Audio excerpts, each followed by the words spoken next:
Time only moves in one direction, and nobody knows why.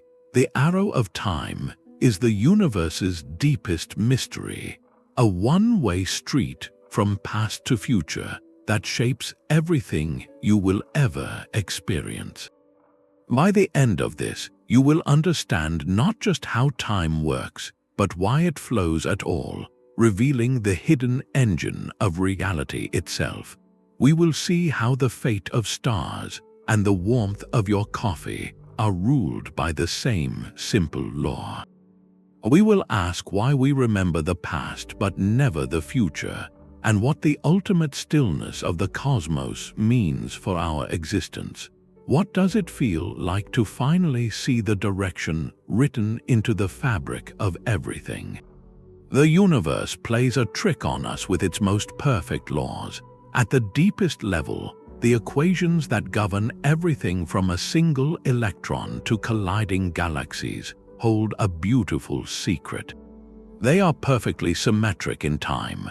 If you could film the elegant dance of two planets locked in orbit and then play that film backward, the motion you would see would be just as valid, just as physically possible, according to the laws of gravity.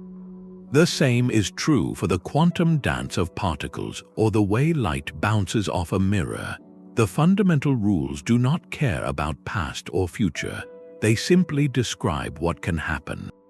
This creates a profound and unsettling paradox. If the bedrock of reality is timeless and reversible, why does our every waking moment feel so stubbornly one way? We remember yesterday but never tomorrow. We see an egg smash on the floor, but we never see it leap back up, reassembled into our hand. Our entire lives are a sequence of irreversible events, yet the laws beneath them whisper that this should not be so. It is as if you have a perfectly balanced mathematical equation, one that should be solvable moving forward or backward, but every time you try to solve it in one direction, the answer simply vanishes. This is the great cosmic deception. The microscopic world is a realm of perfect, reversible symmetry, while the macroscopic world we live in is a story that only reads forward. Bridging that staggering gap between the reversible rules and the irreversible reality is the key to the arrow of time, and that bridge has a name. The answer to that cosmic deception lies not in the laws of motion, but in a simple, overwhelming fact about the universe. It is a fact about probability. The universe, it seems, has a powerful and relentless preference for mess. Scientists call this preference entropy. You can think of entropy as the universe's built-in measure of disorder, of randomness, of sheer cosmic messiness. It is the reason a tidy room does not stay tidy, why ice melts in your drink, and why a drop of ink spreads irreversibly through a glass of water. But to truly understand why entropy is the engine of time, we need to look deeper than just a messy room. We need to see the world as a game of unimaginable scale played with particles.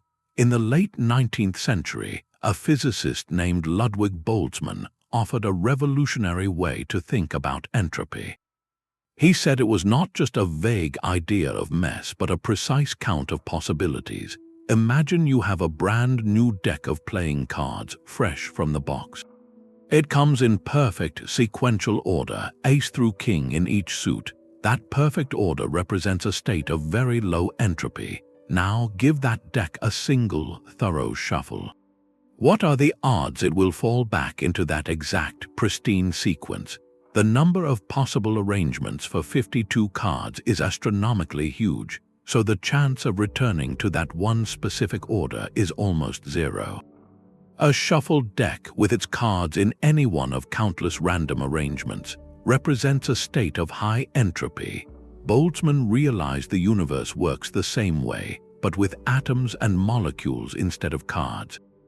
Consider a broken egg on the floor. The molecules of the shell, the yolk, and the white can be scattered in a nearly infinite number of different configurations, and from our perspective, they all just look like a mess. That is a high entropy state. The unbroken egg in your hand, however, is a miracle of specific, delicate organization. Its molecules must be arranged in just the right way to form a cohesive shell and a contained interior. That is a single, precious, low-entropy arrangement among a sea of chaotic possibilities. The universe, simply by the rules of chance, will almost always move from a rare, specific state like order toward a common, generic state like disorder. It moves from low entropy to high entropy, and that relentless statistical drift from the improbable to the probable is what we experience as the forward flow of time. This statistical drift toward disorder is not just a tendency, it is the universe's most unbreakable rule. It is codified in the second law of thermodynamics, and this law is the engine that drives time itself. The second law makes a simple, profound statement. In any isolated system, a system that does not exchange energy or matter with the outside, the total entropy always increases over time or at best remains constant. It never, ever spontaneously decreases. This is not a suggestion or a guideline. It is a statement of statistical certainty so overwhelming it might as well be carved into the fabric of reality. To see this law in action, think of that drop of ink in a glass of water. The moment it touches the water, the concentrated ink represents a state of low entropy, a rare and specific arrangement of molecules. Then the inevitable happens. The ink begins to spread. It swirls and diffuses, its molecules dancing into the vast number of possible positions throughout the water. This is the march toward high entropy, toward the most probable generic state of a uniform, slightly tinted liquid. You can watch this happen, and you know with absolute certainty what you will never see. You will never sit there and watch all those scattered ink molecules spontaneously swim backward, retracing their chaotic paths to coalesce back into a single, dense drop. That reverse process would mean entropy decreasing all on its own, and the second law says that is simply not in the cards. This tiny, irreversible event in a glass is a perfect microscopic model of the entire universe. The spreading ink is the arrow of time made visible. It gives us the first concrete link between the abstract idea of entropy and the undeniable, one-way flow we all experience. Every irreversible process you witness, from a log burning to ash to the warmth of your hand slowly equalizing with the air around it, is a manifestation of this same law. The universe is moving from a state of specific, improbable arrangement toward a state of generic, probable dispersal. And that relentless, one-way march is what we call the future. This brings us to the most intimate mystery of all, the one happening inside your own mind. Why does time feel like it is flowing? Why do you have a vivid, detailed library of yesterday, but only vague guesses about tomorrow? The answer lies in a second arrow, the psychological arrow of time, and it is built directly upon the same thermodynamic foundation. Our perception of past and future is not a magical property of consciousness. It is a physical process etched into the very fabric of our brains by the law of entropy. Think about what it means to form a memory. An experience, a sight, or a sound must leave a lasting physical trace in your neural circuitry. Neurons fire, chemical signals are released, and connections between brain cells are strengthened or weakened. This entire process is not some ethereal recording. It is a concrete, biological event that dissipates energy and increases the disorder within the vast, complex system of your brain. In other words, creating a memory has a thermodynamic cost. It increases entropy. You can remember the past precisely because the act of laying down that memory was an irreversible event, a one-way street paved by the second law. Your brain, in that moment, moved from a state of not having the memory to having it, and that transition created a permanent, disordered footprint in your neural architecture. This is why you cannot remember the future. To have a memory of an event that has not happened would require your brain to spontaneously organize itself into a specific state that anticipates a future configuration. a decrease in entropy that the laws of physics simply will not allow. Your memory is not just a record of time, it is a physical testament to time's arrow, written in the language of neurons and thermodynamics. This same principle shapes our most basic understanding of reality, cause and effect. We perceive the world in a strict sequence, cause always coming before effect. A falling domino strikes the next one, setting it in motion. A lit match causes the paper to burn.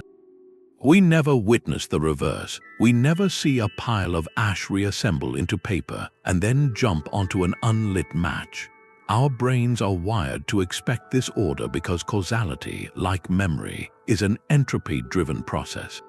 The state of the universe before the cause is one arrangement. The state after the effect is another, almost always one with higher entropy.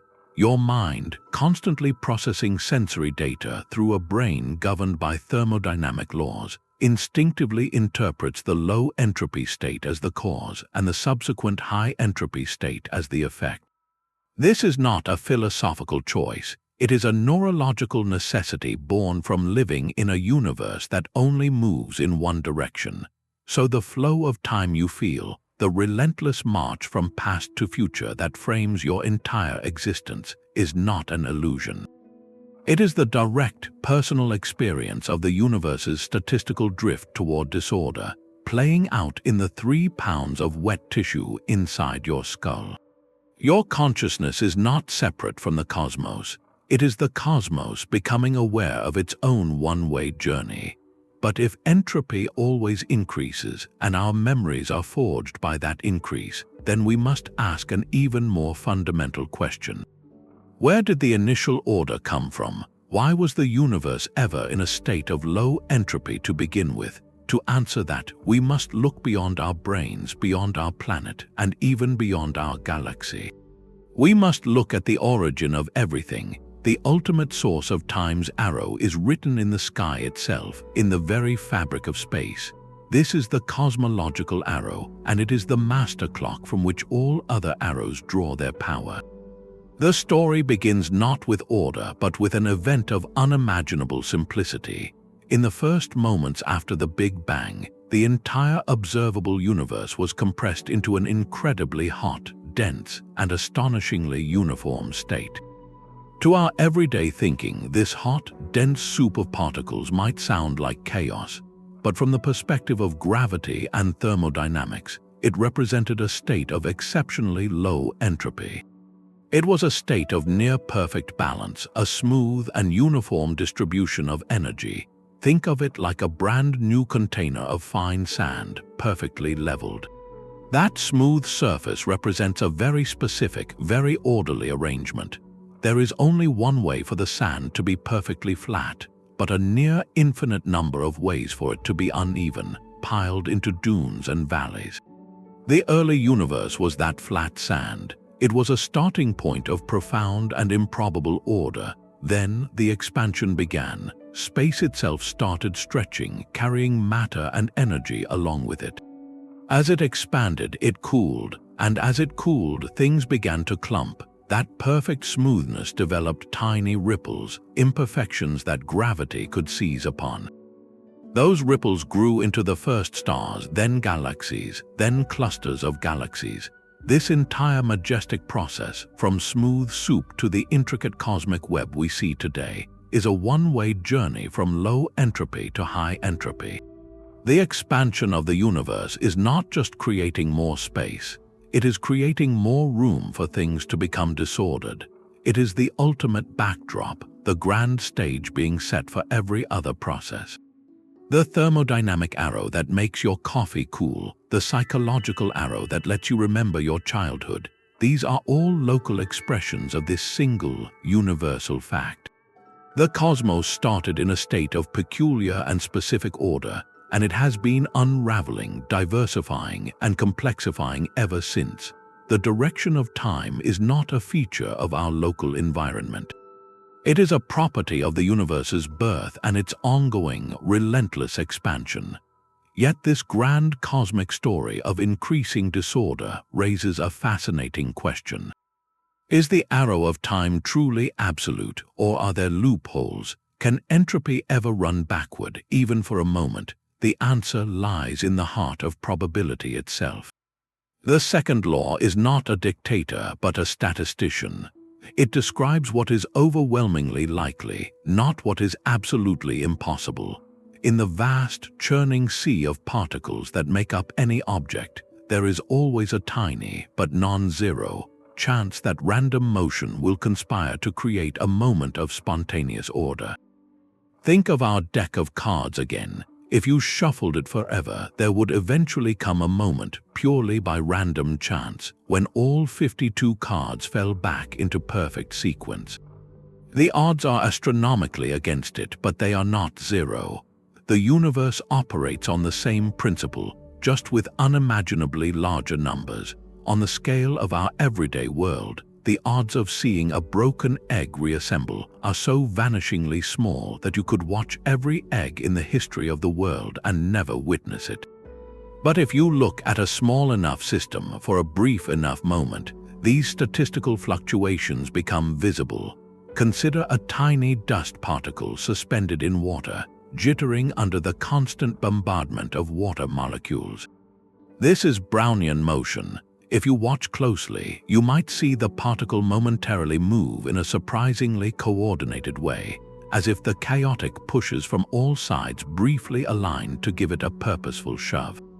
For that instant, in that microcosm, entropy locally decreased. Order emerged from chaos, but this order is fleeting, immediately swallowed by the next wave of random collisions. It is a whisper of reversal in a roaring chorus of progress. These microscopic exceptions do not break the second law. They prove it. They show that the law is statistical, a rule of averages that becomes ironclad only when you are dealing with the trillions upon trillions of particles that make up a cup of coffee, a human being, or a star. The larger the system, the more perfect the law becomes. This statistical nature inspired one of the most famous thought experiments in physics, conceived by James Clerk Maxwell. He imagined a tiny, intelligent demon guarding a trapdoor between two chambers of gas. This demon could see individual molecules approaching. By opening the door only for fast-moving molecules to pass one way and slow ones to pass the other, the demon could, without doing any work, sort the fast-hot molecules into one chamber and the slow-cold ones into the other. It would create order from disorder, decreasing the entropy of the system and effectively reversing the arrow of time within its little domain. For decades, Maxwell's demon haunted physicists. It seemed to offer a blueprint for a perpetual motion machine, a way to cheat the universe's most fundamental rule. The resolution to the paradox came from understanding that the demon itself is part of the system. To see a molecule, the demon must gather information, perhaps by bouncing a photon off it. To remember which molecule is which, it must store that information in its memory. And the act of acquiring, processing, and storing that information itself requires energy and generates entropy. The demon's effort to create order in the gas chambers inevitably creates more disorder within its own mind or machinery. The total entropy of the entire system, demon included, always increases. The trap is sealed. These fleeting fluctuations and clever demons highlight a profound truth. The arrow of time is not a fundamental force like gravity. It is an emergent property, a story told by statistics. For any individual particle, time's direction is meaningless. It can move forward or back. But when you gather countless particles into a galaxy, a planet, or a living being, their collective behavior tells a one-way story with such overwhelming certainty that we experience it as an immutable law.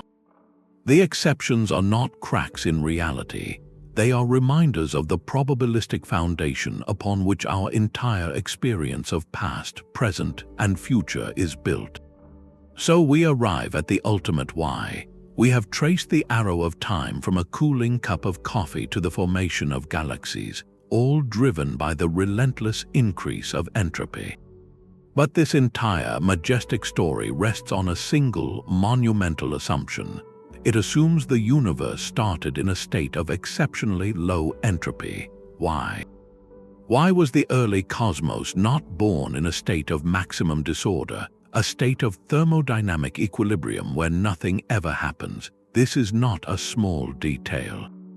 It is the foundational mystery known to physicists as the past hypothesis. It is the ultimate boundary condition for time itself. Think of it like this. The second law tells us which way the river flows, but the past hypothesis asks why the river ever began on a mountaintop in the first place. The smooth, hot, dense state of the Big Bang was that improbable mountain peak, a configuration of such specific and delicate order that it has allowed for 13.8 billion years of complex unfolding. Without that initial low entropy state, there would be no thermodynamic gradient to drive change, no stars to ignite, no planets to form, and no minds to wonder about it. The universe would have been stillborn, a featureless soup in eternal, boring equilibrium. So why did our universe get this lucky, improbable start? Some interpretations are starkly simple. Perhaps it was just that, a statistical fluke. In an infinite or near-infinite multiverse of possible universes, every conceivable initial condition will occur somewhere. We find ourselves in one of the vanishingly rare universes that began with low entropy, because only in such a universe could complexity, life, and observers ever arise. This is the anthropic reasoning, a cosmic version of the observation that a fish does not wonder why it was born in water. Other theories seek a more dynamic origin. Perhaps our universe is not a one-time event but part of an eternal cycle. In some cosmological models, like certain versions of a bouncing or cyclic universe, the Big Bang was preceded by a big crunch.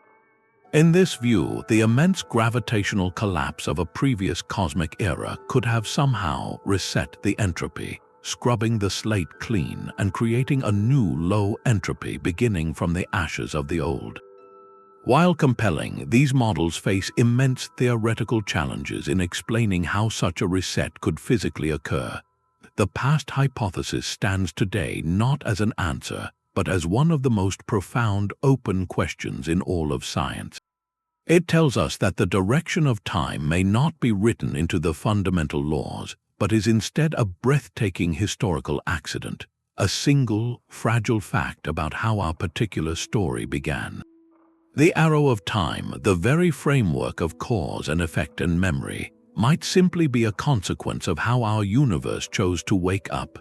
That single, fragile fact about our beginning set the stage for everything that followed, including the most extreme objects in the cosmos.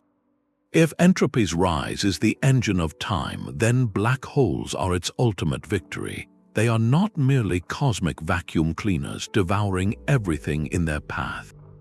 They are entropy powerhouses, the final and most efficient expression of the universe's drive toward disorder. In the 1970s, a young physicist named Jacob Bekenstein made a startling connection. He realized that the second law of thermodynamics would be violated if a box of hot gas, a high-entropy object, could be thrown into a black hole and simply vanish from the universe. The total entropy of the cosmos would appear to decrease. To save the second law, Bekenstein proposed a revolutionary idea. A black hole must itself possess entropy, and a tremendous amount of it. He suggested this entropy was not proportional to the black hole's volume, as you might expect for a three-dimensional object. Instead, it was proportional to the area of its event horizon, the two-dimensional spherical surface from which nothing can return. This was mind-bending. The ultimate repository of cosmic disorder was not a volume but a surface. It was as if the information describing everything that fell in was not stored inside, but was somehow smeared and encoded across its outer boundary like a hologram. Stephen Hawking initially resisted this idea, but his own later work on quantum effects near the horizon confirmed and refined it. The Bekenstein-Hawking formula tells us a black hole's entropy is staggeringly large. For a single black hole with the mass of our Sun, its entropy would be about 20 orders of magnitude greater than the entropy of the star that formed it. When matter crosses the event horizon, the universe's total entropy doesn't just increase, it skyrockets. This is the final one-way transaction. The complex order of a star, a planet, or even a spaceship is utterly erased and converted into a pure, featureless increase in the area of a dark sphere. Gravity, the force that sculpts the cosmos, and thermodynamics, the law of increasing disorder, are not separate stories. They are intertwined in a profound dance. Gravity creates the ultimate conditions for entropy to win. It crushes matter into such a dense state that the only way to account for the disorder is to paint it onto a surface. Every black hole is a monument to time's arrow, a point of no return where the future is written as an ever-growing shadow on the fabric of space. But if black holes are the ultimate victory for entropy, what happens when even they are gone? Following the relentless logic of the second law to its absolute conclusion paints a portrait of the universe's final chapter, a state known as the heat death. This is the ultimate direction of the arrow of time. In this inconceivably distant future, every process that creates a difference, a gradient, a source of usable energy will have run its course. All the stars, from the mightiest blue giants to the faintest red dwarfs, will have exhausted their nuclear fuel, fading to cold, dark embers. The galaxies will be scattered ghosts, their stars having either died or escaped into the expanding void. And even the mighty black holes, those entropy engines, will not last forever.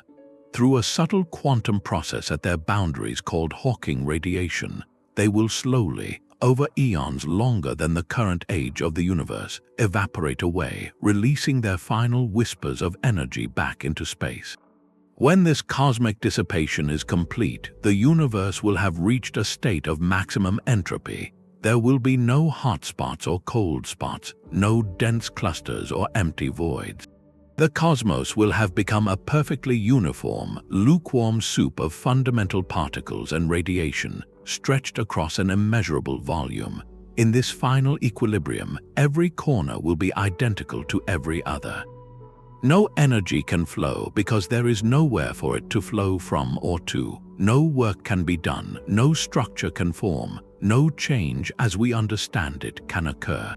This is the heat death, the ultimate stillness, and here lies the deepest philosophical consequence for time itself. Remember, our arrow of time is defined by irreversible processes, by the increase of entropy. But in a state of maximum entropy, there can be no further increase.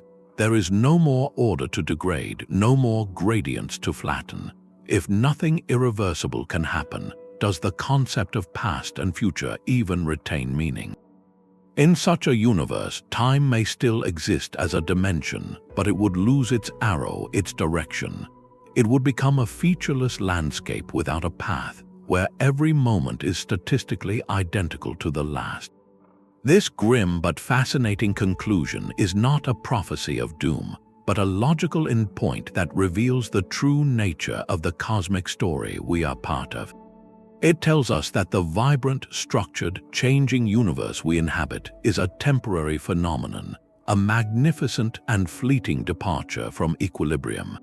All the complexity we see, from spiral galaxies to beating hearts, is only possible because we are living in the long, slow slide from a state of improbable order toward ultimate disorder. The heat death is the final destination written into the first moment of low entropy. It is the quiet toward which all the cosmic noise is fading. Yet the story of time's arrow may have an even deeper layer, one that operates on the smallest scales imaginable.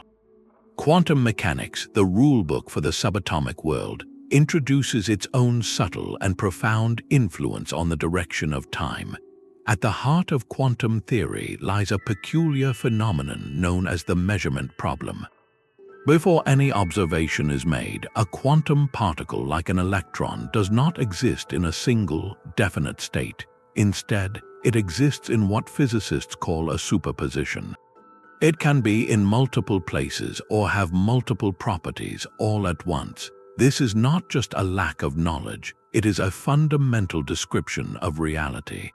The particle's condition is described by a wave function, a mathematical expression that holds all these possibilities in a delicate, balanced coexistence.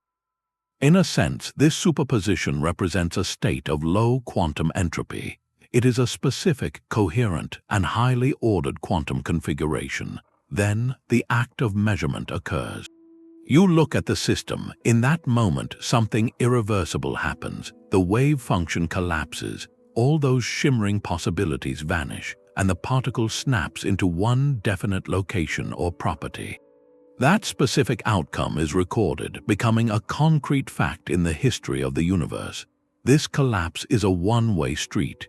You cannot take that definite electron and coax its wave function back into a fuzzy superposition of all places. The measurement has increased the disorder of the quantum information, raising what we might think of as quantum entropy. It has created a new, irreversible fact. So, at the quantum level, does the very act of observing the world contribute an arrow of time? Many physicists believe it does, but the mechanism is more elegant than a mysterious collapse. This is where a concept called decoherence comes into play. Imagine our quantum particle is not isolated in a perfect lab. It is constantly buffeted by the real world, by stray photons, air molecules, and the faint hum of background fields. These interactions are unavoidable. Decoherence explains how these tiny, incessant interactions cause the particle to become entangled with its vast, chaotic environment. The delicate quantum superposition doesn't so much collapse as it leaks away, spreading its information irretrievably into the surroundings. From the perspective of any local observer, the superposition is gone, and one classical outcome is selected. Crucially, this process is thermodynamically irreversible. The quantum information is scrambled into the environment, increasing overall entropy. What decoherence suggests is that the quantum realm does not stand apart from the arrow of time. It is woven into it. The environment, acting as a constant witness, is continually performing trillions upon trillions of tiny measurements, forcing quantum systems to pick a definite history. In doing so, it helps stitch together the consistent past we all remember. The quantum world, with all its ghostly possibilities, is not timeless. It is constantly being forced to choose a past, moment by moment, by its irreversible entanglement with the expanding, entropic universe around it.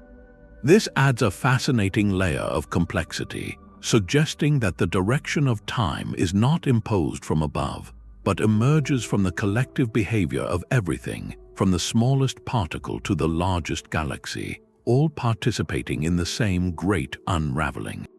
Life presents us with the most beautiful contradiction to the universe's rule of disorder. A living cell is a masterpiece of intricate organization, a symphony of molecular machinery operating with breathtaking precision. A forest, a coral reef, a human brain, these are systems of staggering complexity and order, seemingly built in direct opposition to the second law's command to spread out and simplify. How can this be? Does life break the arrow of time? The answer is no. Life does not defy the second law of thermodynamics. It fulfills it in the most spectacular way imaginable. The key is to understand that a living organism is not an isolated system. It is an open system, a whirlpool in the river of entropy. Think of a beautiful, ornate fountain in a city square. The fountain maintains its elegant, structured shape, with water arcing in perfect curves, but it can only do this because it is constantly connected to a pump and a water supply. It takes in ordered, pressurized water and expels that water as a dispersed spray and mist into the air. The fountain is a local pocket of dynamic order, but it creates that order at the expense of increasing the overall disorder of the system around it. The mist evaporates, the energy to run the pump dissipates as heat, and the total entropy of the city square increases. Life operates on exactly the same principle. A tree is a solar-powered fountain of order. It does not create energy from nothing. It captures the low-entropy, highly ordered energy of sunlight.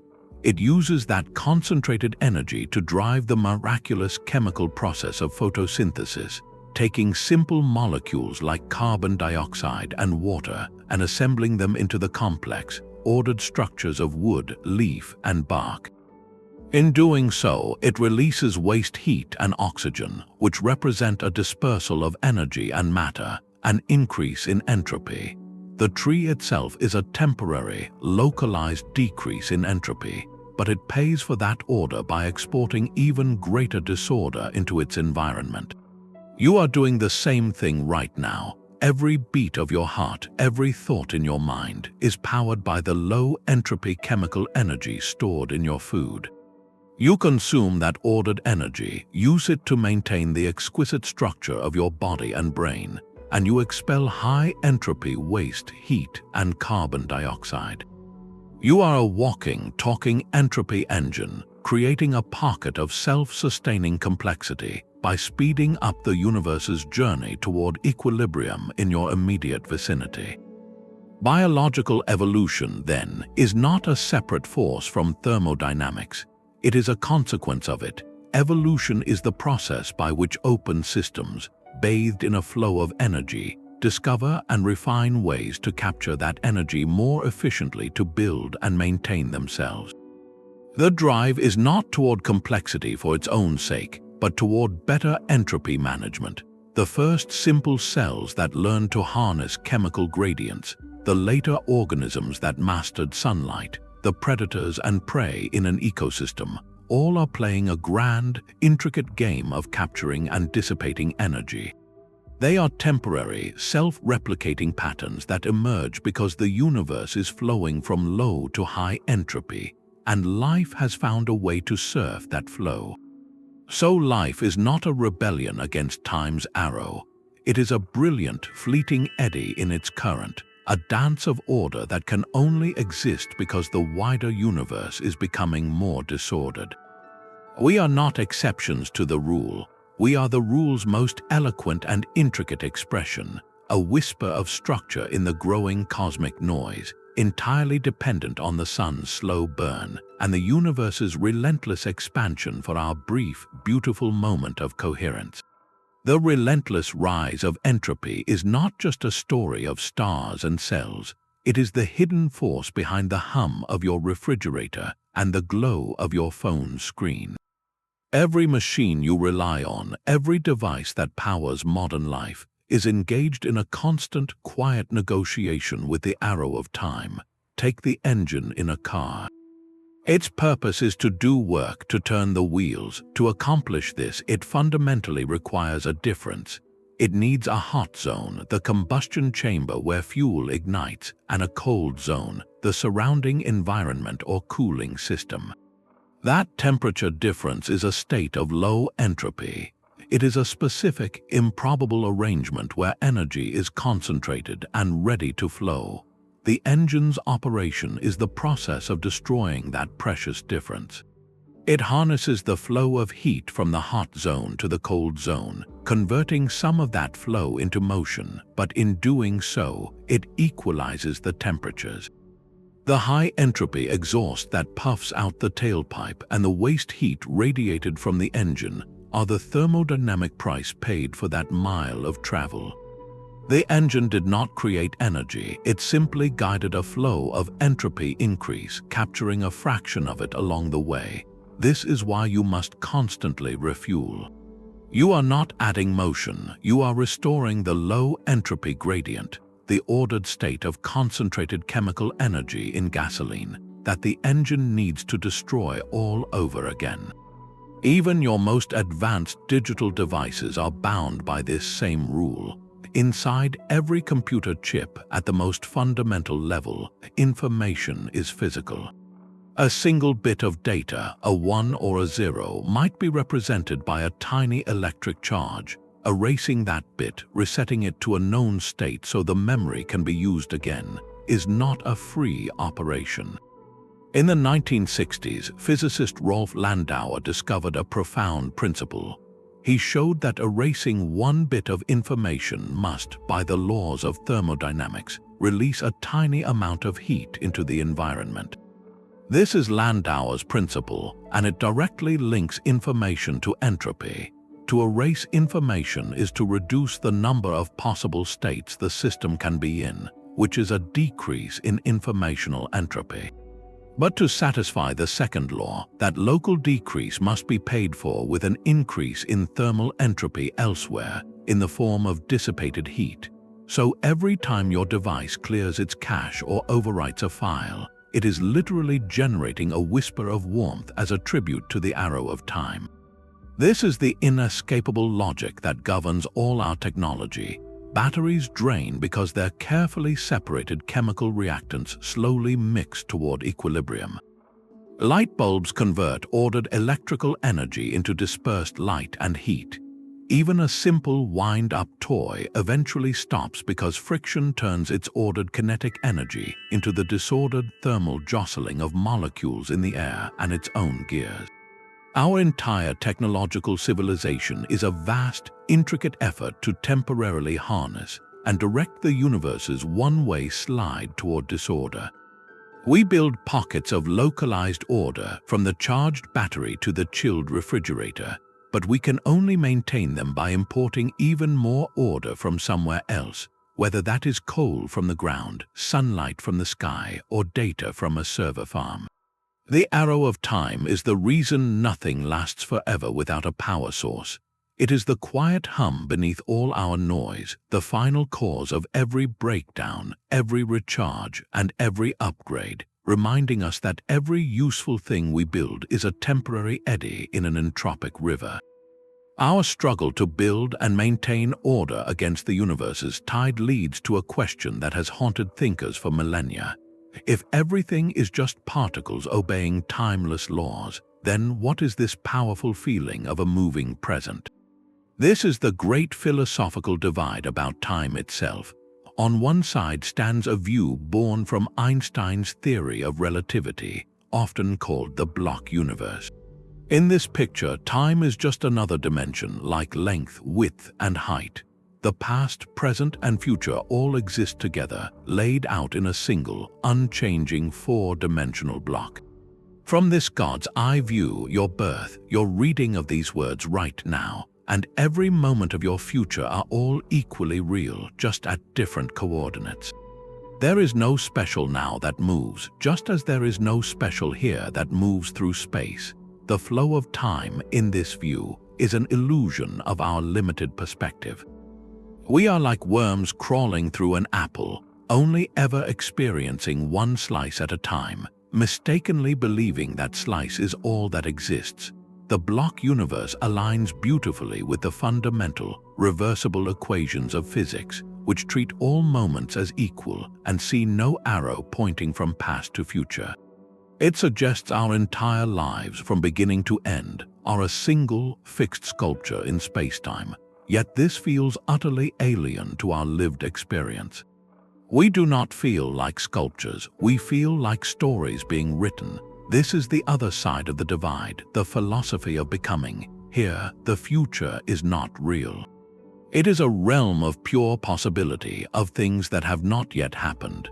The past is fixed, a record of what has become, and the present is the razor's edge where possibility crystallizes into reality, where the open future becomes the fixed past. This sense of genuine becoming, of a world that is actually unfolding, aligns perfectly with our thermodynamic reality.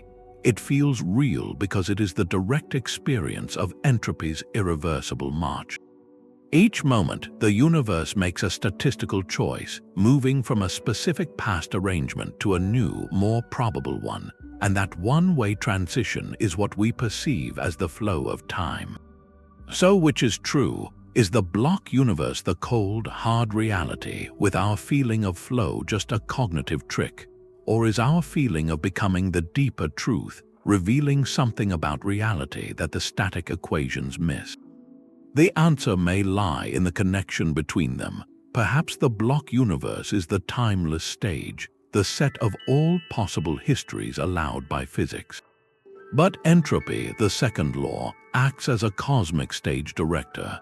It does not change the stage, but it dictates which path through it is actually followed.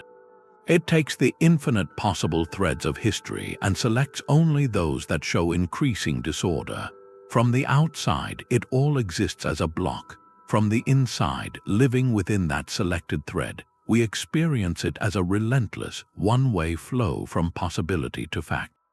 Our palpable now may be the moment our consciousness, itself a product of thermodynamic processes, intersects with this single, entropic path through the timeless garden of possibilities.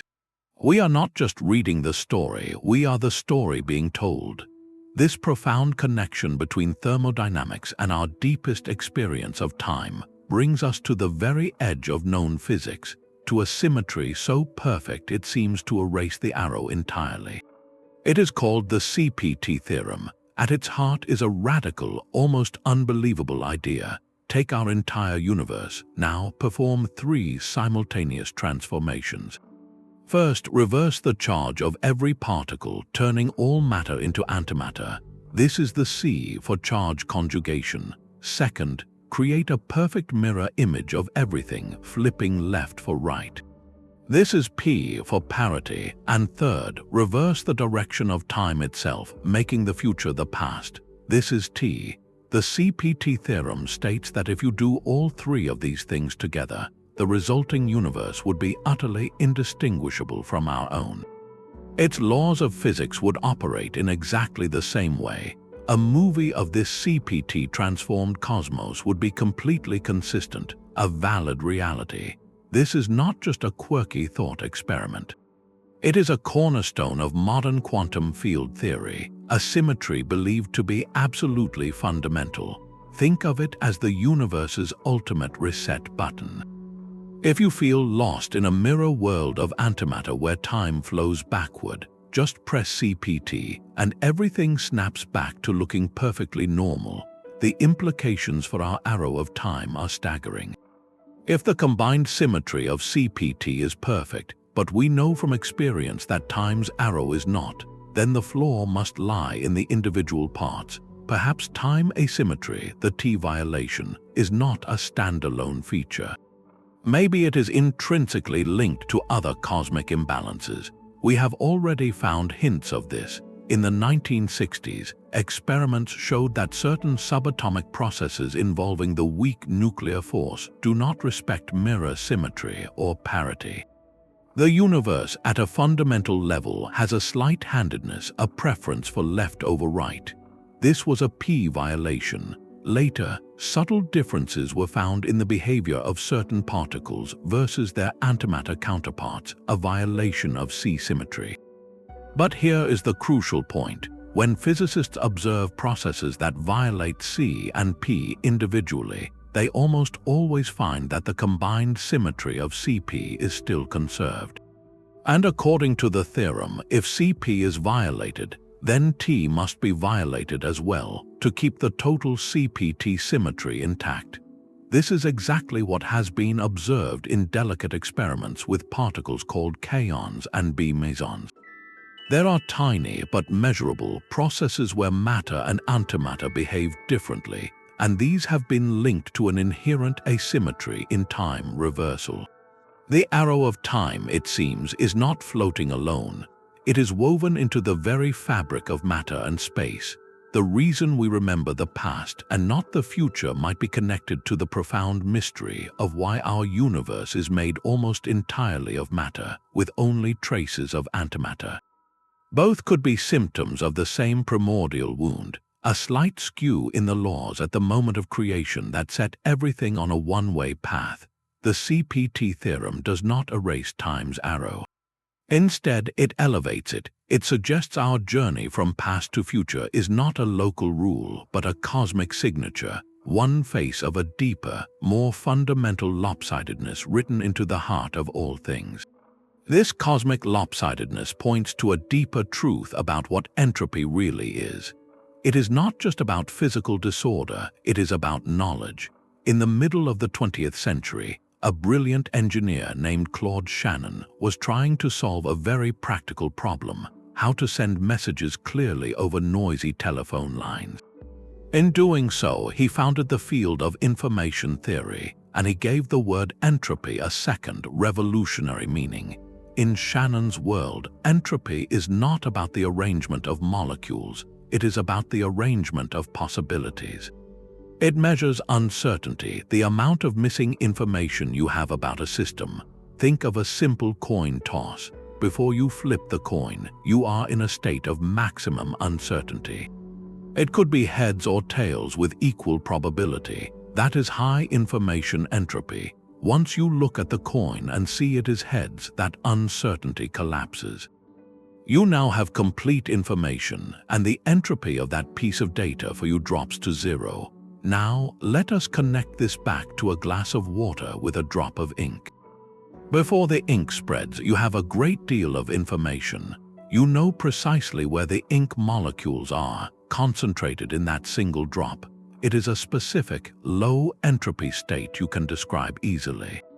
But after the ink diffuses, the molecules are scattered in one of a nearly infinite number of indistinguishable arrangements. If someone asked you to pinpoint the location of a specific ink molecule, you would be at a total loss. You have very little information. The system has moved from a state you knew a lot about to a state you know almost nothing about. The thermodynamic entropy of the mixed liquid and the information entropy of your knowledge about it have increased together. This is not a coincidence, it is a profound insight. The two entropies are fundamentally linked, two sides of the same coin. The universe's march toward thermodynamic disorder is also a march toward informational blur. We remember the past with clarity because it was a state of lower entropy, a more specific arrangement of the world that left a sharp imprint on our minds and the environment. The future is fuzzy and unknown because it is a state of higher entropy, a vast landscape of generic possibilities we cannot possibly predict. From this perspective, the arrow of time is not merely a flow from order to disorder. It is a flow from states we can describe with relative precision to states we can only describe statistically. It is the progression from knowing to not knowing. This reframes even our most personal experiences. The fading of a childhood memory is not just a neurological process, it is an entropic one. The specific, ordered neural pattern that held that vivid recollection slowly degrades, its information dissipating into the background noise of your brain, becoming less accessible, less certain. The memory becomes part of the future's uncertainty. In this light, every moment that passes is a subtle loss of specific information about the universe's prior state, traded for an increase in the number of possible states it could be in next. Time's arrow is the story of the world transforming from a poem into a dictionary, from a single, knowable narrative into a library of every story that could possibly be told, where finding the one you just read becomes impossible. Gravity presents us with a stunning cosmic contradiction. It sculpts the grandest structures in the universe from formless clouds, crafting spheres of fire and majestic spirals of stars. This appears to be the ultimate act of creation, forging breathtaking order from primordial chaos. How can this be if the universe's ultimate rule is a relentless slide toward disorder? The answer reveals a deeper layer of the story where gravity is not an exception to the second law, but its most brilliant and devastating enforcer. To see this, we must rethink what we mean by order and disorder when gravity is in charge. Consider two scenarios. First, a vast, tenuous cloud of hydrogen gas stretching light years across, with its atoms spread almost perfectly evenly. To our eyes, this looks like the very picture of bland, featureless disorder. Second, a brilliant, compact star like our Sun, a sphere of seething plasma held in a delicate balance between gravity's inward crush and nuclear fusion's outward push. This star looks like a beacon of perfect, organized structure. Yet, from the perspective of gravitational entropy, the opposite is true. That diffuse, uniform cloud is actually in a state of very low gravitational entropy. Its particles are spread out in a smooth, even, and therefore very specific arrangement. There are relatively few ways to arrange the cloud to look so perfectly bland. The star, however, is a high gravitational entropy object. Gravity has done its work, pulling those particles into an extremely dense configuration. Crucially, there are a nearly infinite number of microscopic ways to arrange the atoms inside that star to create the same overall sphere of hot plasma. The star is a messy, churning, generic state for matter under gravity's influence. The formation of the star is not a decrease in total entropy, it is a massive increase. Think of the process as the gas cloud collapses under its own weight, particles fall together, picking up speed. They crash into each other, their gravitational potential energy converting into the frenetic motion of heat. The core becomes so hot and dense it ignites nuclear fusion. And here is the key: the star does not simply hoard that newly created energy, it shines. It floods the cold darkness of space with torrents of light and heat. That radiant energy is the universe's entropy dividend. The ordered, concentrated energy of starlight streams out into the void, where its wavelengths are stretched and scattered by the expanding cosmos, becoming the faint, uniform whisper of background heat. The local order of the star is purchased by exporting a far greater amount of disorder into the universe. Gravity is the ultimate catalyst for entropy production. It takes matter in a bland, low-entropy state and provides the means to turn it into a spectacular entropy generator. Every galaxy, every star, every planet is a kind of factory, taking the smooth potential of the early universe and using gravitational collapse to manufacture immense quantities of high-entropy radiation. The beautiful structures we see are not contradictions to time's arrow, they are its monuments. They are the temporary, glowing patterns that form as the universe finds ever more efficient ways to disperse its energy and increase its total disorder. Gravity does not fight the flow of time. It directs the current, creating whirlpools and waterfalls that accelerate the entire system toward its final, quiet equilibrium. Gravity's grand cosmic factories of entropy reveal a universe relentlessly finding new ways to disperse its energy. But what if matter itself could develop a stubborn, rhythmic preference within time? In 2016, a new and bizarre phase of matter was confirmed to exist, one that seems to flicker like a glitch in reality's code. They are called time crystals. To understand why this discovery is so startling, picture any ordinary crystal like a diamond. Its beauty lies in its spatial symmetry, or rather, its breaking of it. The atoms in a diamond are arranged in a repeating, rigid pattern in space. If you shift the entire crystal by one atomic spacing, it looks exactly the same. This symmetry under spatial translation is what defines a crystal. Time crystals perform a similar trick, but with time itself. In a time crystal, the atoms or particles do not settle into a static, lowest energy state.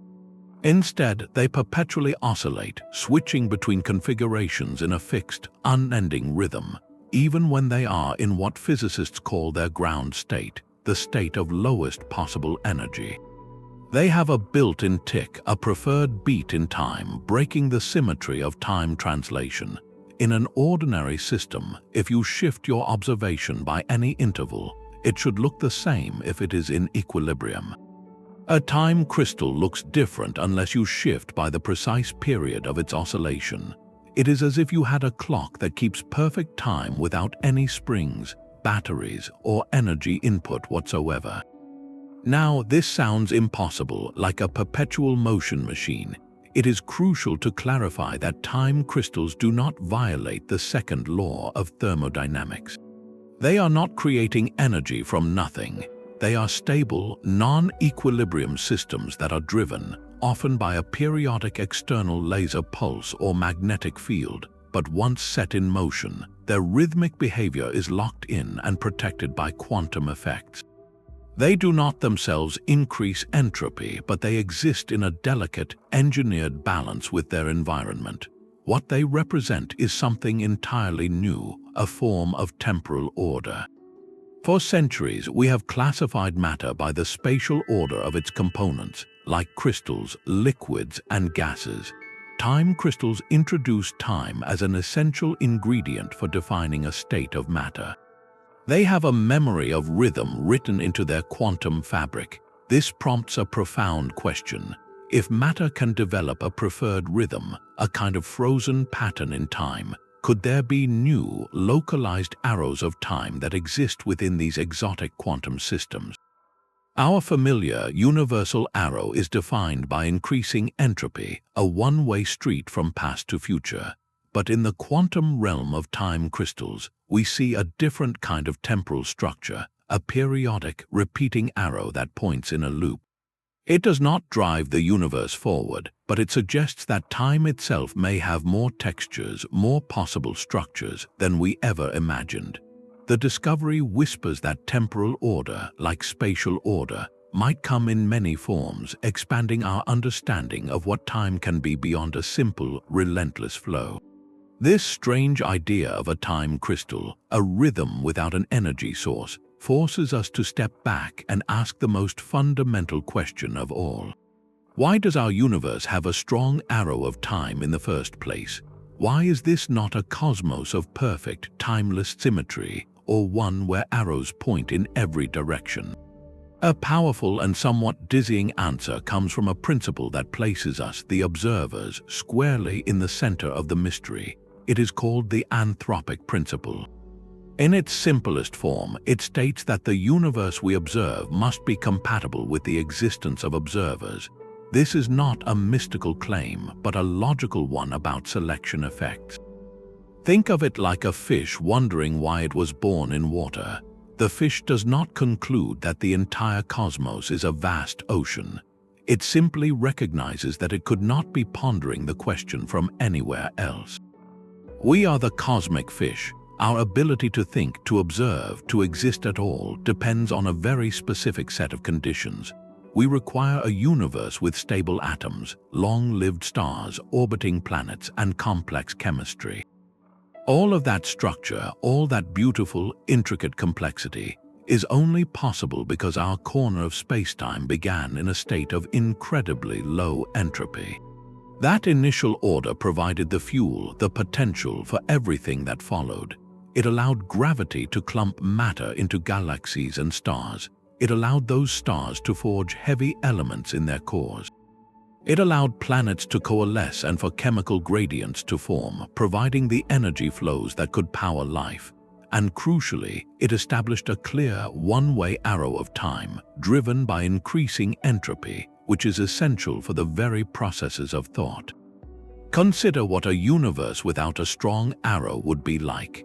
In a timeless equilibrium with no clear past or future, energy could not flow in a consistent direction. Cause and effect would blur. A brain which relies on irreversible electrochemical processes to form memories and coherent thoughts could not function. Consciousness, as we understand it, likely could not arise in such a placid, directionless sea. So the Anthropic Principle suggests a profound and humbling perspective. The reason we find ourselves in a universe with a powerful arrow of time is not a cosmic accident we happen to witness. It is a prerequisite for our being here to witness anything at all. Our contemplation of time's arrow is not separate from the arrow itself.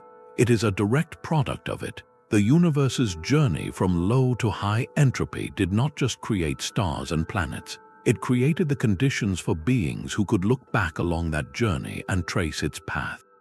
In this view, consciousness is not a random byproduct of a physical process. It is woven into the logical fabric of cosmic history, a feature that emerges in those rare pockets where the universe's story has a clear, irreversible narrative. We are not just observers of time's arrow, we are its embodied consequence, living proof that the cosmos once began in a state of exquisite and improbable order. This cosmic perspective places us as both products and observers of a one-way street. But could we, from within this street, build a model of a world that runs the other way? Computational physics offers a startling window into this possibility.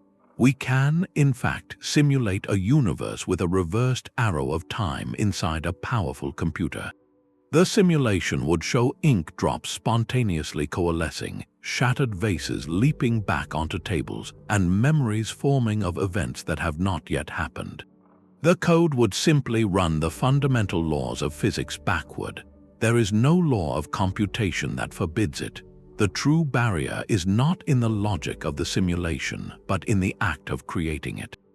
To make such a simulated universe behave with a clear, consistent backward arrow, you cannot just start it from any random arrangement of digital particles.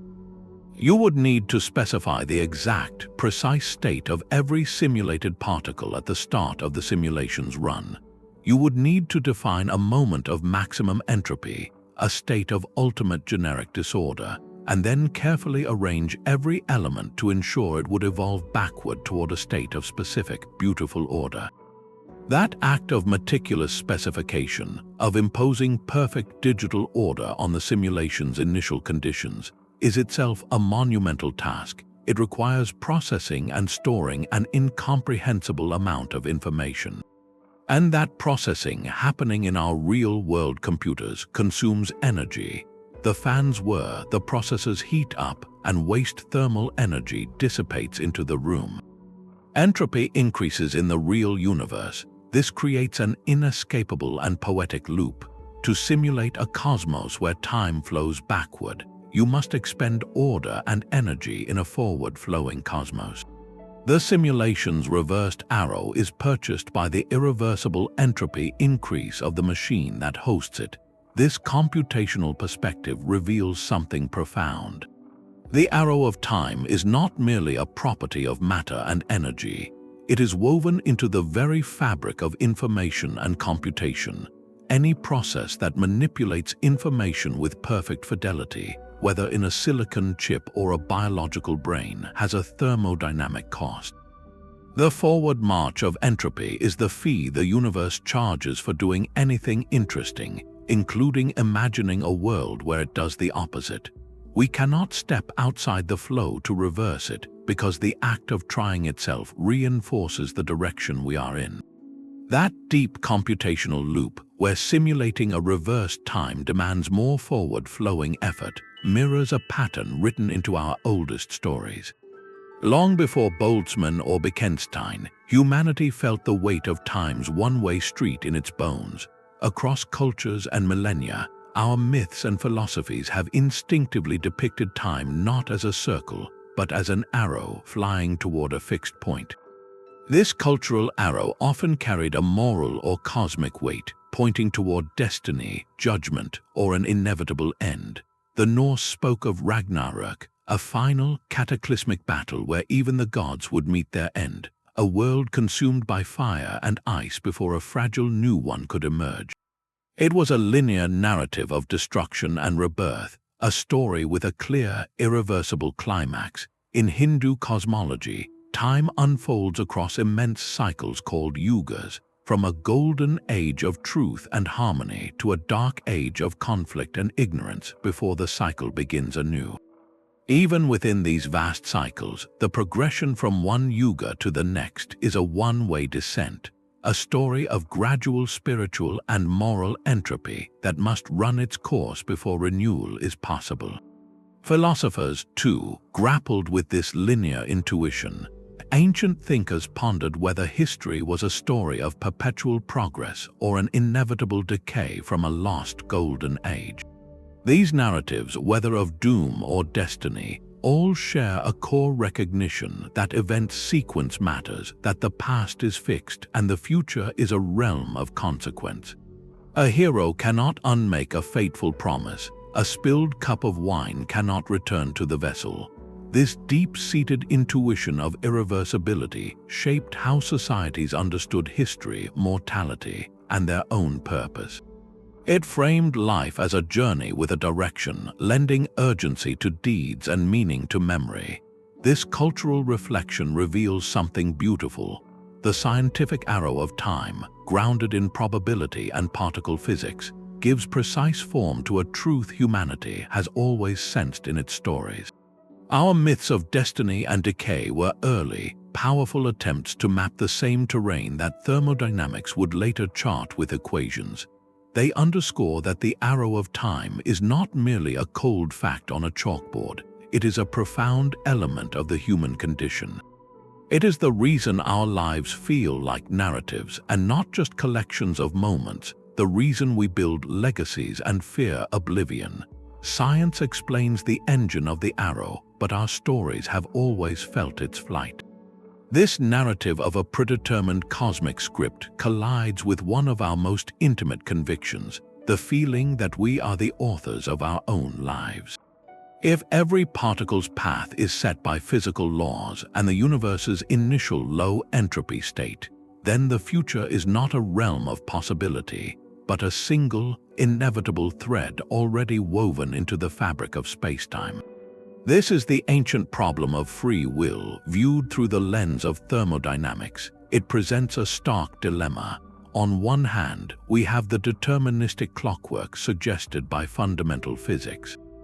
On the other, we possess an unshakable sense of agency, the belief that our choices matter and carve a unique path through the world. Which is the illusion? The answer may lie not in choosing a side, but in understanding the nature of the stage upon which we perform. The laws of physics are indeed the rulebook, but they govern a game of unimaginable complexity, especially within the human brain. This organ is not a simple, predictable machine. It is a chaotic system, a seething network of nearly 100 billion neurons, each connected to thousands of others. In such a system, the tiniest of fluctuations, a single quantum event or a random molecular interaction, can be amplified through layers of neural circuitry. A microscopic spark of uncertainty at the level of a synapse can cascade into a macroscopic shift in thought, feeling, or intention. This means the future state of your mind is not a pre-recorded message waiting to be played.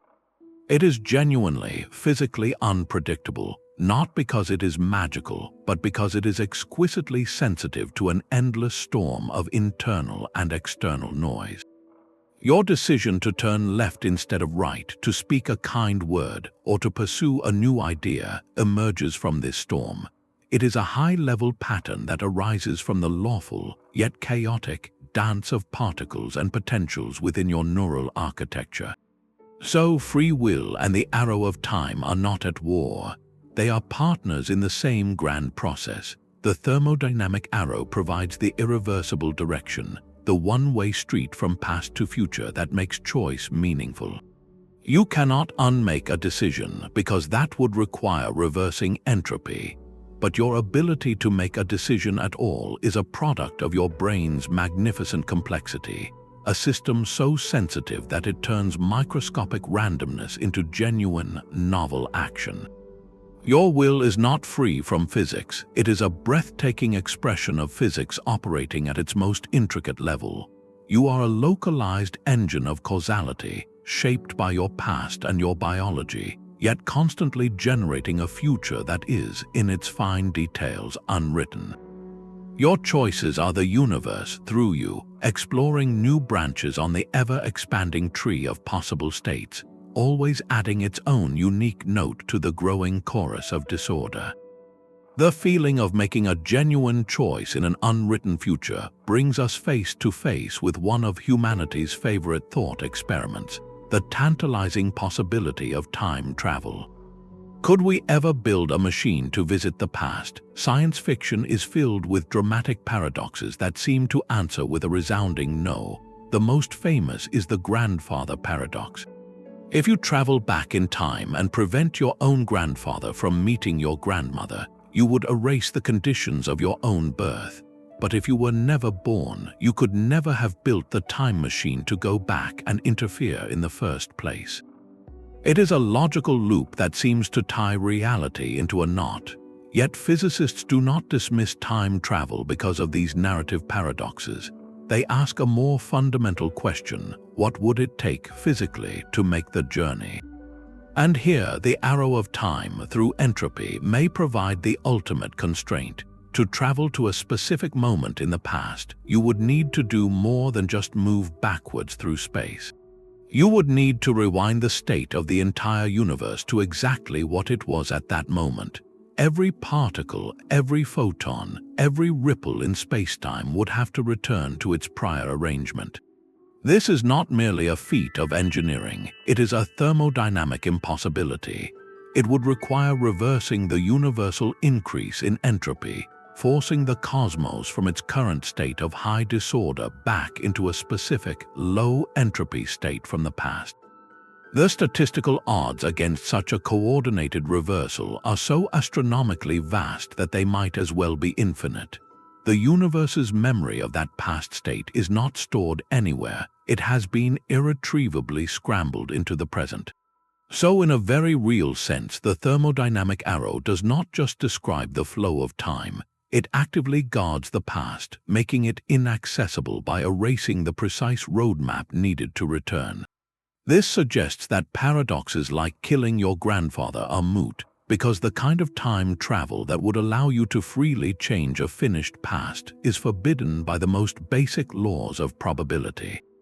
But what if time travel were possible in a more subtle way? Some theoretical models, like certain solutions to Einstein's equations involving rotating black holes or cosmic strings, suggest pathways to the past might exist.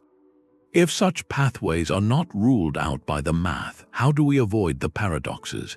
This is where ideas like the self-consistency principle, championed by physicists like Igor Novikov, come into play. This principle proposes that any events involving time travel must be self-consistent. They must fold seamlessly into a single, coherent timeline. In this view, you could travel to the past, but you could not change it in a way that creates a contradiction. Any action you take there would have already been part of history. Perhaps you would discover that you were always the mysterious stranger who gave your grandfather the crucial advice that led him to your grandmother. Your journey did not change the past, it fulfilled it. The past you remember already included your own future intervention. This idea transforms time from a line that can be broken into a loop that is always consistent. The thermodynamic arrow still points forward for the universe as a whole. Entropy still increases, but within that overall flow, certain world lines could, in theory, curve back on themselves. This does not make time travel likely or practical, but it suggests a fascinating resolution. The laws of physics may not forbid visiting the past outright, but they may strictly demand that any such visit contributes to the single, irreversible story of increasing disorder. You could be a character in the past, but you could not be its author with a new pen. The universe's great narrative, it seems, has no plot holes. This accelerating expansion is driven by a mysterious force we call dark energy, and it is fundamentally reshaping the ultimate fate of time's arrow. For decades, cosmologists assumed the universe's expansion was gradually slowing down, like a ball tossed upward, losing speed to gravity's pull. The discovery in the late 1990s that expansion is not slowing but speeding up was a shock that rewrote our cosmic story. Dark energy acts as a kind of anti-gravity, a repulsive force woven into the fabric of space itself that pushes galaxies apart at an ever-increasing rate. This changes everything about the long-term forecast for entropy. Before this discovery, the classic heat death was a slow, cold fade into maximum entropy. But with dark energy in the picture, the final act becomes far more dynamic and in some scenarios even violent. One possibility is eternal expansion. As space stretches faster and faster, galaxies will be pulled beyond each other's cosmic horizons, disappearing from view forever. The universe becomes a collection of isolated island clusters, each growing colder and darker as their stars burn out. In this model, entropy still increases toward a maximum, but the stage for that increase becomes unimaginably vast. There is always more newly created space for particles and radiation to thin out into, so the process of reaching equilibrium could stretch on literally forever, a never-ending drift toward stillness. But there is a more extreme possibility, a model known as the Big Rip. If dark energy's repulsive force grows stronger over time, it could eventually overcome all other forces in the universe, not just the gravity between galaxies. First, galaxy clusters would be torn apart, then individual galaxies. As the acceleration becomes catastrophic, it would rip stars from their galaxies and planets from their stars. In the final moments, even atoms and atomic nuclei would be shredded apart by the overwhelming expansion of space itself. This is not a quiet heat death, but a violent dissolution of structure at the most fundamental level. From the perspective of entropy, the Big Rip is the ultimate victory of disorder. It does not just allow things to become mixed, it actively tears apart every ordered system, down to the very particles that compose them, maximizing disorder in the most dramatic way possible. This accelerating expansion, whether leading to a quiet eternal drift or a catastrophic rip, means the cosmological arrow of time is not merely pointing forward, it is pressing down on the accelerator. The creation of new space is the ultimate enabler of disorder, and dark energy is ensuring that process speeds up indefinitely. The direction of time on the grandest scale may not be a steady march, but a runaway expansion, forever opening new, cold, empty frontiers where the universe's story can continue its one-way journey toward maximum possibility. Our local experience of time's flow, from a cooling coffee cup to the aging of stars, is a single note in a symphony that is itself getting faster and louder, driven by a force we cannot see, toward an end we can only glimpse through mathematics and wonder. The same law that governs stars and coffee cups is etched into every canvas and sculpture ever created. Artists, long before physicists gave it a name, have been chroniclers of entropy. They have captured its slow, patient work in the crumbling stones of ancient ruins painted under twilight skies, and in modern performances where blocks of ice melt away into nothingness before a silent audience. This is not mere depiction, it is profound observation. The artist's eye is drawn to the arrow of time, finding in its relentless passage the raw materials for exploring mortality, memory, and the fragile nature of all things. A fresco does not just crack, it tells a story of centuries passing. The green patina on a bronze statue is not a flaw, but a record of its long conversation with rain and air. This aesthetic of decay is a direct human witness to the second law of thermodynamics. We see a fallen column in a landscape and feel a pang, not just for a lost civilization, but for the universal truth it embodies that every structure, no matter how grand, is engaged in a slow return to the earth. Science quantifies this process, but art makes us feel it. It translates the abstract statistical drift toward disorder into a language of emotion and meaning.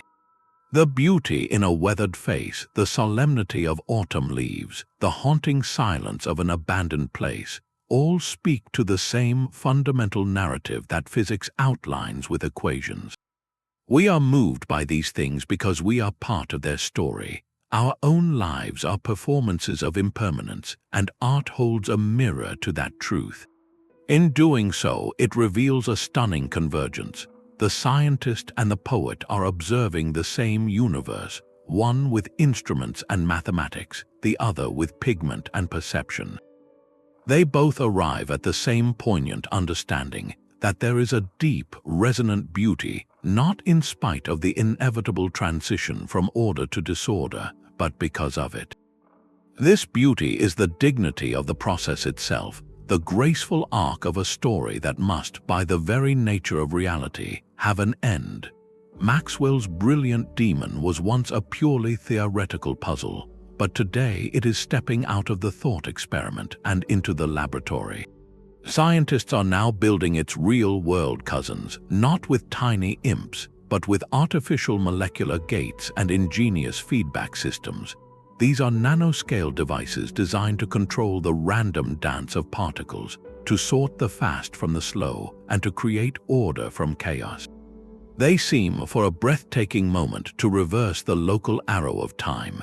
In one remarkable experiment, researchers used a carefully designed optical trap to catch a microscopic bead suspended in water.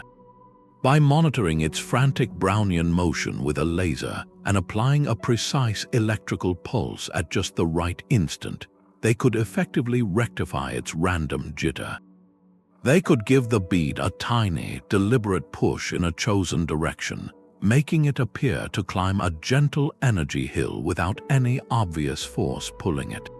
It looked like the bead was extracting useful work from pure randomness, a feat forbidden by the classic second law. This is the frontier of stochastic thermodynamics, a field that studies the precise rules governing fluctuations in tiny, out-of-equilibrium systems. Here, at the scale of molecules and nanoparticles, the statistical nature of the second law becomes starkly visible. The demon's trick is not magic, it is measurement and feedback. The system must first gather information about the particle's position and velocity. Then, it must process that information to decide when to act, and finally, it must expend energy to trigger the gate or apply the force. Each of these steps, the seeing, the thinking, and the doing, has an inescapable thermodynamic price. The energy used to power the sensor and the computer, and the heat dissipated when the gate switches, always adds more entropy to the wider environment than the device removes from its tiny domain. The total entropy of the universe still increases. We are not beating the second law, we are negotiating with it. We are trading a large, diffuse increase in entropy over here for a small, concentrated decrease in entropy over there. This research is profoundly blurring the line between information and energy, revealing them to be two forms of the same fundamental currency. To have knowledge about a system, to possess a single bit of information, is to have a physical degree of order that can, in principle, be converted into work. Erasing that bit, as Landauer taught us, inevitably generates heat. Our modern demons are teaching us how to manage this exchange with exquisite precision. The implications are vast. This is the foundation for a new kind of engineering, one that could lead to ultra-efficient molecular computers where logic operations are driven by controlled thermal fluctuations, or to nanoscale engines that harness energy from their noisy surroundings. We are learning not to fight the arrow of time, but to harness its statistical grain to sail within its current. The demon is no longer a paradox, but a prototype, showing us that the future of technology may lie in mastering the delicate conversation between knowledge and the irreversible flow of the universe. Our universe's arrow of time may not be the only one in existence. The multiverse hypothesis takes the quantum idea of possibilities and expands it to a staggering scale, suggesting that every potential outcome, every choice at the quantum level, does not simply vanish but blossoms into its own separate, full-fledged universe. This creates a cosmic tree with an infinite number of branches, each a complete reality. A profound question emerges from this sea of possibilities. Do all these branching universes share our stubborn, one-way flow of time, or do they each march to the beat of their own drum? If our arrow is forged by a specific, low-entropy beginning, then other universes born from different quantum seeds could have wildly different starting conditions. Some might begin in states of even greater order, leading to a more dramatic and perhaps faster unfolding of time's narrative. Others might start in a state closer to equilibrium, a lukewarm beginning with very little order to lose. In those cosmic bubbles, the arrow of time would be faint, weak, or perhaps non-existent. Imagine a universe where the initial smoothness of the Big Bang was even more perfect, with fewer of the tiny ripples that gravity needs to build galaxies. That universe might expand and cool in near silence, with stars rarely igniting and complex structures never forming. Its journey from order to disorder would be so gentle, so uneventful, that an observer there, if one could exist, might perceive time as a sluggish, almost meaningless drift. Conversely, a universe born with a more chaotic, higher entropy initial state might have no clear direction at all. Its history could be a jumble of reversible fluctuations where cause and effect are constantly trading places and memory is impossible. In such a place, the concepts of past and future would have no anchor. Our own powerful, undeniable arrow of time, then, might be a local feature, not a universal law.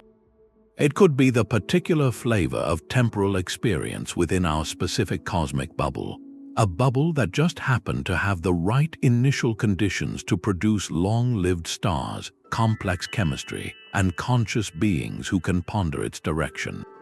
This perspective transforms the past hypothesis from a singular mystery into a question of cosmic selection. In an infinite multiverse, every conceivable beginning occurs somewhere. Universes with no clear arrow of time simply exist, silent and still. Universes with arrows pointing in all conceivable directions may flourish in their own strange ways. We find ourselves in one of the rare branches where the arrow is strong and consistent, because only in such a branch could creatures like us evolve to notice it. This expands the canvas of reality beyond comprehension.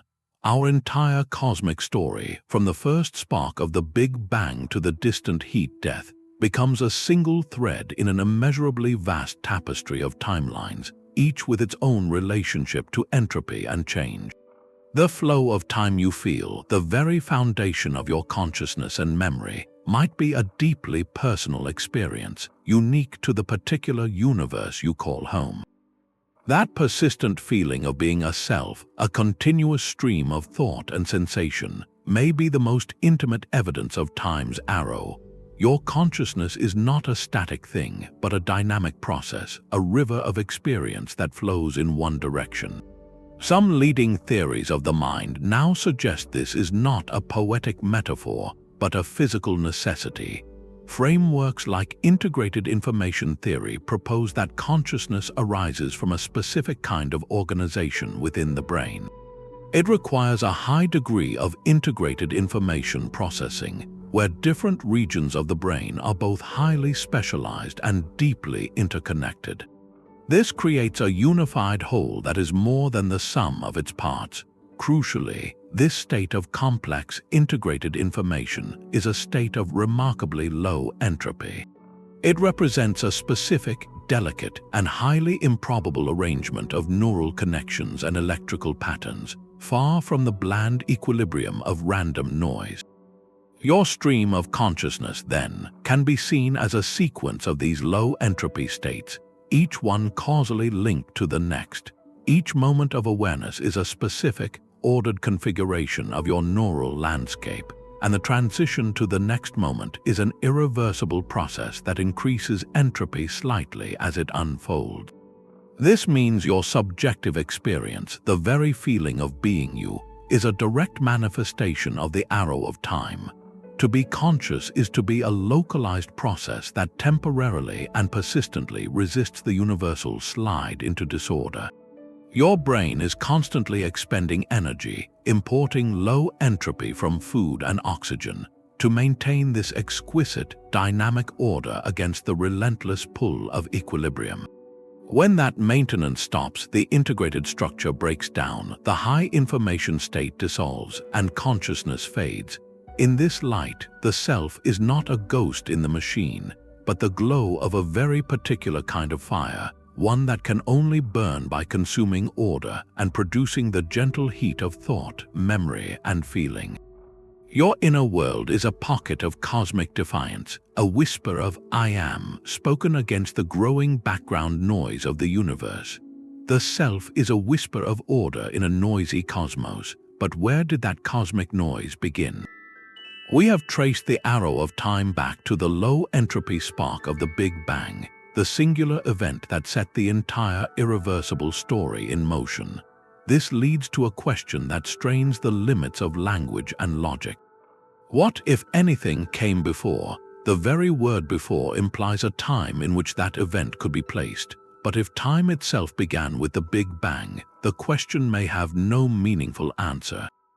It is like asking what is north of the North Pole. Some of the most profound work in theoretical physics, like the no-boundary proposal developed by James Hartle and Stephen Hawking, explores this radical idea. In this model, the universe has no singular, explosive beginning in time. Instead, if we mathematically wind the clock backward, the familiar dimension of time smoothly transforms or blends into another dimension more like space. Imagine the history of the cosmos not as a line shooting from a point, but as a curved surface like the rounded bottom of a bowl. There is no sharp edge, no first moment where the laws of physics break down. In such a framework, asking what happened before the Big Bang is as nonsensical as asking what lies south of the South Pole on a globe. Time, as we experience it, simply emerges from this timeless geometry. There is no before because there was no time for a before to exist. This suggests the arrow of time did not start at a point. It crystallized as the universe cooled and expanded, emerging from a state where past and future were not yet distinct. Yet other compelling theories dare to imagine a before. Cyclic or bouncing universe models propose an eternal cosmic rhythm. In these visions, our expanding universe is just one phase in an endless cycle. It may have been preceded by a vast, slow contraction of a previous cosmic era, a great crunch where all matter and energy collapsed inward. At the moment of maximum density, instead of vanishing into a singularity, the universe might have rebounded in a grand cosmic bounce, transforming that contraction into our Big Bang expansion. Crucially, some versions of this model suggest the violent conditions of the bounce could have somehow reset the cosmic ledger, scrubbing away the immense entropy of the old, dying universe and creating a fresh, low-entropy beginning for the new one. In this story, the arrow of time is not a one-time gift but a phoenix, periodically reborn from the ashes of its own conclusion. These are not just wild speculations, they are serious, if highly tentative, frontiers of cosmology and quantum gravity. They represent our best attempts to peer beyond the veil of the observable, to ask if our universe's story is a solo performance or one act in an infinite play. What they all underscore is that the mystery of time's arrow is inseparable from the mystery of time's origin. We cannot fully understand why time flows until we understand how time began, or if it began at all. This is the ultimate horizon of our knowledge, a place where our familiar concepts of cause and effect dissolve into a deeper, perhaps timeless reality. The direction we feel so acutely in every passing moment may be the most local of phenomena, the opening chapter of a book whose first page we are still learning how to read. Even the most exotic universes must obey the rules of thermodynamics, but within our own, a radical question emerges. Could we, with our technology and ingenuity, not just observe the arrow of time, but create a new one? Could we engineer a synthetic direction for time's flow within the walls of a laboratory? This is not science fiction, but a frontier of experimental physics, playing out in realms of extreme cold and exquisite control. Scientists work with systems like Bose-Einstein condensates, where atoms are chilled to a whisper above absolute zero, and optical lattices where particles are held in place by grids of laser light. In these pristine environments, far from the messy chaos of the everyday world, matter behaves in profoundly non-intuitive ways. Researchers can manipulate individual quantum states with precision, guiding their evolution along paths that would be impossible in the warm, noisy world outside. In such a setting, could we coax a tiny piece of the universe to run its thermodynamic movie backward? For a fleeting instant, and on a scale smaller than a speck of dust, the answer is a qualified yes. Experiments have succeeded in creating processes that, for a single particle or a small collection of atoms, look strikingly like a reversal of time's arrow. One landmark study used a sophisticated quantum computer to simulate the behavior of a simple particle. the researchers programmed the system to evolve forward in time, scattering and becoming more disordered, just as we would expect. Then, with a meticulously crafted sequence of operations, they effectively ran the program in reverse. They applied what is known as a time reversal algorithm, acting like a perfect cosmic rewind button for that digital simulation. The scattered quantum information coalesced back into its original, ordered state. From the perspective of that simulated particle, entropy appeared to decrease.